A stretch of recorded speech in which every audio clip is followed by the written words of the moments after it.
Je signale qu'on a donc notre invité en direct. Bonsoir, Monsieur Baldé. Oui, bonsoir. Oui, Hier, docteur, on a suivi hier la rencontre entre le Quatuor et le Premier ministre avec ce document que vous avez remis au Premier ministre, mais nous voyons qu'il y a beaucoup de revendications. Est-ce que pour permettre à ce que ce dialogue-là puisse avoir enfin lieu, est-ce que vous, au niveau du Quatuor, vous êtes dans des prédispositions de faire des concessions sur certains points? Bon, vous savez, quand vous rentrez en négociation, il faut soulever au maximum de questions. Vous mettez la barre haut, c'est ça? Donc c'est la politique de la surenchère. Hein? Exactement, il faut mettre la barre très haute, éventuellement aussi rentrer en négociation.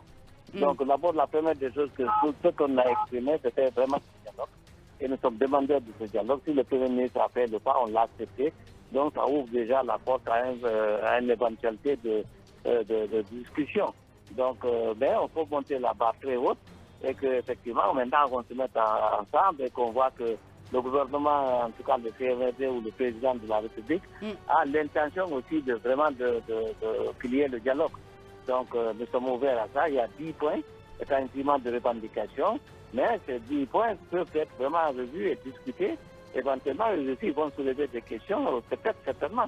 On va essayer de discuter. Donc tous les 10 points sont négociables. Voilà, Donc, il n'y a pas de points qui sont non négociables. Ou est-ce qu'il y a des points qui ne sont pas du tout négociables? Vous ne lâcherez pas du lest sur ces points-là? Non, par exemple, la liberté des acteurs politiques et sociaux, ça quand même c'est quelque chose qu'on ne va pas négocier. Des acteurs politiques, même ceux qui ont des problèmes avec la CRIEF? Non, pas du tout. De quels acteurs vous parlez? Des acteurs politiques? Non, non, le FNDC, ils ne sont pas politiques. Allez-y, monsieur Baldé, allez-y. Il y a des leaders politiques qui ont des problèmes avec la justice, avec la CRIEF. Mais vous-même, en suivant l'évolution des choses, il y a beaucoup de défaillances, il y a beaucoup de critiques vis-à-vis de la CRIEF. Tout le monde a souhaité la mise en place de la CRIEF. Et nous soutenons, nous défendons justement tout ce qui est mesures envisagées contre la corruption, contre les détournements de délais publics. Ça, nous sommes catégoriques là-dessus. Nous sommes dans cette logique. Mais il faudrait bien aussi que la justice joue son rôle, de manière transparente, de manière indépendante. De toute façon, il y a la présomption d'innocence. Jusque maintenant, les gens sont en peine. Mais on n'arrive pas à prouver réellement pourquoi ils sont arrêtés. Il faudrait donc que ça soit mis à la disposition de la population, ou en tout cas des détenus, pour qu'ils soient éventuellement jugés. Jusque maintenant, ce n'est pas le cas. Donc cette lenteur-là, pour nous, elle ne se justifie pas. Et jusque maintenant, les gens sont en détention depuis plus de 8 mois. On n'arrive pas à trouver des preuves. L'exemple qui m'a beaucoup personnellement aussi posé d'inquiétude, c'est quand j'ai écouté que le détournement, par exemple, de 2014 de Fofana, de 40 millions de dollars. Quand vous avez des juristes qui disent, qui écrivent, qu'on incrimine quelqu'un qui a détourné des fonds de l'ordre de 40 millions de dollars, c'est méconnaître complètement tout le système de financement des bailleurs de fonds et le processus de décaissement. Donc cette légèreté-là va sérieusement affecter donc, la crédibilité de la CRIEF et la méfiance vis-à-vis des acteurs politiques et même de la population. Vous dites donc qu'il est impossible qu'il ait détourné ce montant? C'est impossible. D'abord, de l'argent des bailleurs de fonds, il y a tout un mécanisme de décaissement que les gens ne connaissent pas. Quand, par exemple, on vous dit, par exemple, on incrimine là, c'est nous pour 5 millions de dollars versés dans le cadre de Air Guinée. Vous avez celui-là qui a racheté l'avion, qui dit voilà comment l'argent a été dépensé. Et vous incriminez quelqu'un pour 5 millions de dollars. C'est lui qui a acheté l'avion qui dit que cette personne n'a jamais reçu de l'argent. Donc tout ça, ça décrédibilise, si vous voulez, l'appareil judiciaire. On va dire en fait que la justice est une justice orientée. Je pense que les gens doivent revoir cela pour rendre la justice plus crédible, pour que nous ayons confiance. Naturellement, vous avez des acteurs politiques, les CPIA et autres, les Fonike Mangé et tout ça. Ça, c'est des leaders d'opinion. On les a arrêtés tout juste parce qu'ils veulent, ils expriment leur idée par rapport à la démocratie, qu'ils estiment que pour le moment ne répondent pas à la préoccupation des populations et de nous-mêmes acteurs politiques. Il y a beaucoup d'autres points dedans qui vont en sens. Une question, M. Baldé, une question. Docteur, alors, sur la question de la réduction des comptes, vos partenaires du RPG n'ont pas la même longueur, ne sont pas sur la même longueur d'onde que vous et ils pensent qu'il faut absolument libérer leur cadre avant de participer à toute forme de dialogue. Alors, à votre niveau, est-ce que vous ne craignez pas pour l'unité et l'avenir du Quatuor une dislocation, une implosion dans un avenir, dans un futur proche?